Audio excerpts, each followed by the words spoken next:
बिस्मिल्लाहिर्रहमानिर्रहीम। अस्सलाम वालेकुम, मेरा नाम उस्मान है। आज की इस वीडियो में आपको मोहर पब्लिशर की जानिब से खुशामदीद कहती हूँ।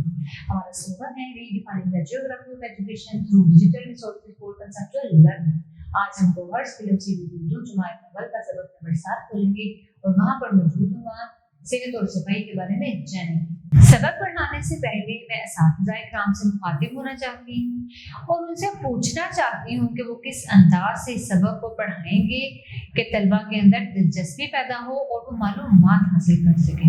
जी हाँ, सबसे पहले आप तलबा से इस उन्वान के मुतालिक चंद सवालात करें, जैसे कि आप पूछें तलबा अपने घर को कैसे साफ सुथरा रखते हैं, अपने इर्द गिर्द की जगह को, अपने स्कूल को, अपने गली मोहल्ले को कैसे साफ रखते हैं।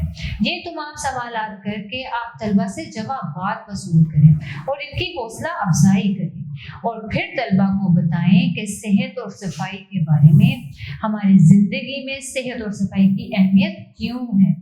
जब आप साफ सुथरे रहते हो तो आपको किसी भी तरह की बीमारी नहीं लगती। जैसे खाना खाने से पहले और खाना खाने के बाद हाथ धोना अपना मामूल बना, क्योंकि हमारे हाथों के साथ बहुत से जरासीम लगते हैं और जब यही जरासीम बगैर हाथ धोए आप खाना खाते हो तो वो आपके पेट में जाके दर्द करते हैं और आप बीमार हो जाते हैं। तलबा से कहें जब भी खाना खाएं तो दोनों हाथ अच्छी तरह से धोएं और अपनी जाती चीजें मसलन जुराबे, जूते, कपड़े, स्कूल बैग, सब चीजों को साफ सुथरा रखें। इस तरह क्या होगा, आप साफ सुथरे नजर आएंगे और बीमारियों से भी महफूज रहेंगे। तलबा को ये भी बताएं कि सफाई को अपनी आदत का हिस्सा बना लें, यानी अगर सफाई आज कर ली है तो कल नहीं की या हम परसों कर लेंगे, ऐसा नहीं अच्छी बात। आज साफ रहेंगे, कल भी साफ रहेंगे और आने वाले वक्त में आपकी ये आदत मामूल बन जाएगी। यानी कि आज हाथ धो लिए, रात को हाथ नहीं धोए, दिन में एक बार धो लिए, या दांत साफ आज किए हैं तो मैं रात को सोने से पहले नहीं करूँगा, तो ऐसा करने से आप बीमार हो जाएंगे। आप खुद भी साफ रहें, अपने इर्द गिर्द की चीज़ों को भी साफ रखें ताकि आप बीमारियों से बचकर सेहत और पाक जिंदगी गुजार सकें।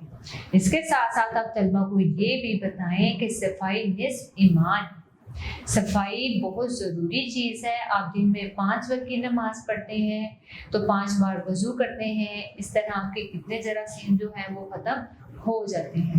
इसके साथ साथ आप तलबा को ये भी बताएं कि आप अपने कपड़ों की सफाई की तरफ भी ध्यान दें। जब बाहर जाना हो तो साफ़ सुथरे कपड़े पहन के जाएं।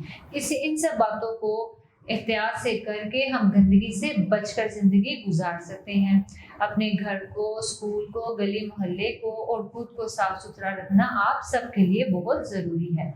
इसके साथ साथ आप तलबा को बताएं जब आप इस सबक को पढ़ेंगे तो आपको बहुत सी मुफीद मालूमात हासिल होगी और वो कौन कौन सी उर्दू की ऐसी महारतें हैं जिनको आप अबूर हासिल कर लें। तो चलते हैं हासिलाते ताल्लुम की तरफ। हासिलाते ताल्लुम, इस सबक की तदरीस के बाद तलबा इस काबिल हो जाएंगे कि वो रोज़मर्रा अमूर से मुतल्लिक अपने ख़यालात, एहसासात का पुरएतमाद ज़ुबानी इज़हार कर सकें, सुनकर अपनी पसंद और नापसंद का इजहार कर सकेंगे, कम से कम 100 अल्फाज पर मबनी इबारत दुरुस्त तरीके से पढ़ सकें, किसी उन्वान पर 3 से 5 जुमले लिख सकें, आम इस्तेमाल में शामिल मुश्किल अल्फाज को पहचान कर और जुमलों में इस्तेमाल करें, हरूफ इजाफत का, की पहचान कर सकेंगे, जमात के कमरे के कामों में नज़्म व ज़ब्त का मुज़ाहरा कर सकें। मुझे उम्मीद है आपको आज का हमारा वीडियो लेक्चर बहुत पसंद आया होगा। इस सबक के मुतालिक मज़ीद मालूमात के लिए हमारी वेबसाइट www.kohorpublisher.com पर विजिट करें। अब मिलेंगे नए वीडियो लेक्चर में, तब तक के लिए अल्लाह हाफिज़।